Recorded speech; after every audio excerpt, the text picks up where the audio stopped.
ಕಥಾ ಸಾಮ್ರಾಜ್ಯ ಯೂಟ್ಯೂಬ್ ಚಾನೆಲ್ಗೆ ನಿಮ್ಮೆಲ್ಲರಿಗೂ ಸ್ವಾಗತ ಸುಸ್ವಾಗತ. ಝೆನ್ ಮಾಸ್ಟರ್ ಬೋಕುಜು ಬಹಳ ಹೊತ್ತು ಒಬ್ಬೊಬ್ಬನೇ ಒಂದು ಗುಹೆಯಲ್ಲಿ ಸಮಯ ಕಳೆಯುತ್ತಿದ್ದ. ಒಮ್ಮೊಮ್ಮೆ ಗುಹೆಯಿಂದ ಜೋರಾಗಿ ಬೋಕುಜನ ಧ್ವನಿ ಕೇಳಿಸುತ್ತಿತ್ತು, ಬೋಕುಜು ಬೋಕುಜು ಎಂದು.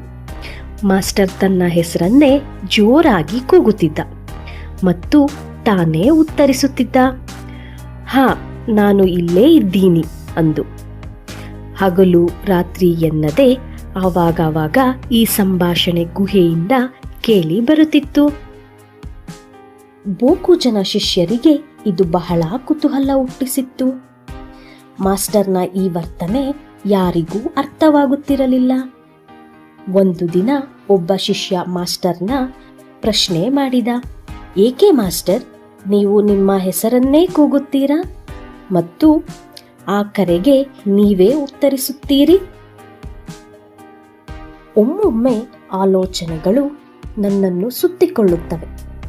ಆಗ ನನ್ನನ್ನು ಎಚ್ಚರಿಸಿಕೊಳ್ಳಲು ನಾನು ಹೀಗೆ ಮಾಡುತ್ತೀನಿ ಮತ್ತು ಹೀಗೆ ಮಾಡುವುದರಿಂದ ನನ್ನ ಎಲ್ಲ ಯೋಚನೆಗಳು, ಆತಂಕಗಳು ಮಾಯವಾಗುತ್ತದೆ ಎಂದು ಶಿಷ್ಯನಿಗೆ ಉತ್ತರಿಸಿದ. ಕಾಲ ಕಳೆದಂತೆ ಬೋಕುಜನಿಗೆ ವಯಸ್ಸಾಯಿತು. ತನ್ನ ಕೊನೆಯ 2-3 ವರ್ಷ ಬೋಕುಜು ಬಹಳ ಲವಲವಿಕೆಯಿಂದ ಇದ್ದ. ತನ್ನ ಹಳೆಯ ರೂಢಿಯನ್ನು ಪೂರ್ತಿಯಾಗಿ ನಿಲ್ಲಿಸಿಬಿಟ್ಟಿದ್ದ.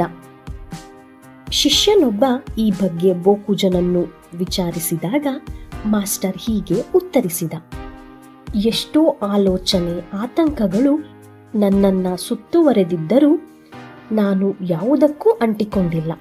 ಹಾಗಾಗಿ ನಾನು ಕಳೆದು ಹೋಗುವ ಆತಂಕ ನನಗೆ ಈಗಿಲ್ಲ. ಆದುದರಿಂದಲೇ ಈಗ ನನ್ನನ್ನು ಎಚ್ಚರಿಸಿಕೊಳ್ಳುವ ಹಳೆಯ ರೂಢಿಯನ್ನು ನಿಲ್ಲಿಸಿಬಿಟ್ಟು ಬಿಟ್ಟಿದ್ದೇನೆ. ನೀವು ಮಾತನಾಡುವಾಗ, ಪ್ರಶ್ನೆ ಕೇಳುವಾಗ ಮಾತ್ರ ನಾನು ನಿಮ್ಮೊಡನೆ ವ್ಯವಹರಿಸುತ್ತೇನೆ ಮತ್ತು ಮುಂದಿನ ಕ್ಷಣದಲ್ಲಿ ನಾನು ಸುತ್ತಮುತ್ತಲಿನ ಒಡನೆ ಒಂದಾಗಿ ಬಿಡುತ್ತೇನೆ. ಈ ಕತೆ ಆಧ್ಯಾತ್ಮಿಕತೆಯ ಬಹಳ ಮುಖ್ಯ ಅಂಶ ತಿಳಿಸುತ್ತದೆ. ನಮ್ಮನ್ನು ನಾವು ಅರಿಯುವುದು ಮತ್ತು ಸುತ್ತಮುತ್ತಲಿನ ಪರಿಸರದಲ್ಲಿ ಬೆರೆತು ಹೋಗುವುದು. ನಾವು ಸುಮ್ಮನೆ ಕುಳಿತಾಗ, ಓದುತ್ತಿರುವಾಗ, ಕೆಲಸ ಮಾಡುತ್ತಿರಬೇಕಾದರೆ ಅಥವಾ ಇನ್ನು ಯಾವುದೇ ಕ್ರಿಯೆಯಲ್ಲಿ ತೊಡಗಿದ್ದರೂ, ನಾವು ದೈಹಿಕವಾಗಿ ಅಲ್ಲಿದ್ದರೂ ಮಾನಸಿಕವಾಗಿ ಅಲ್ಲಿರುವುದಿಲ್ಲ. ಹಲವು ಆಲೋಚನೆಗಳು, ಆತಂಕಗಳು ನಮ್ಮನ್ನು ಕಾಡಿಸುತ್ತಿರುತ್ತದೆ. ಅದನ್ನೇ ಇಲ್ಲಿ ಬೋಕುಜು ಹೇಳಿದ್ದು.